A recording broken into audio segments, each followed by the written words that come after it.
नाज़रीन, अस्सलाम वालेकुम। मैं हूँ हकीम मोहम्मद गालिब।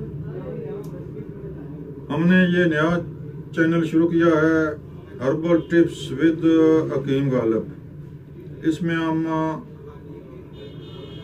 आपको तिब के हवाले से अच्छी टिप्स देंगे, अच्छे मशवरे देंगे। उम्मीद है कि आप पसंद करेंगे।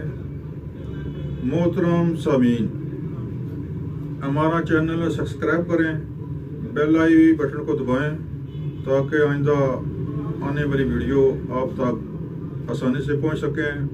मोहतरम नाज़रीन, इस चैनल पर हम आपके मशवरे, इसके अलावा कोई भी इमराज हो आप मुझसे पूछ सकते हैं, मशवरा ले सकते हैं। हम 24 घंटे के लिए तैयार हैं। मोहतरम नाज़रीन, हमारा नंबर नोट कर लें। 0346 52 85 191 नंबर है। ये व्हाट्सएप का नंबर है, इस पर रब्ता करें।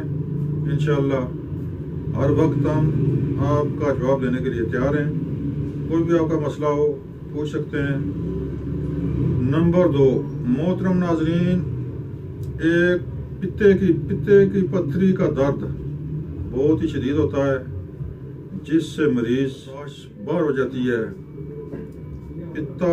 पित्ते की पत्थरी के बारे में जो नुकसान दिया करते थे मरीजों को पैसे लेकर, वो आज से हम इंशाल्लाह फ्री दिया करेंगे। फ्री, बिल्कुल फ्री इंशाल्लाह। एक हफ्ते में पित्ते का दर्द भी गायब, पत्थरी भी गायब। इंशाल्लाह हमारा चलता हुआ बेहतरीन ज़बरदस्त नुस्खा है। तो उम्मीद है कि आप इससे इस्तेफादा हासिल करेंगे। अस्सलाम वालेकुम।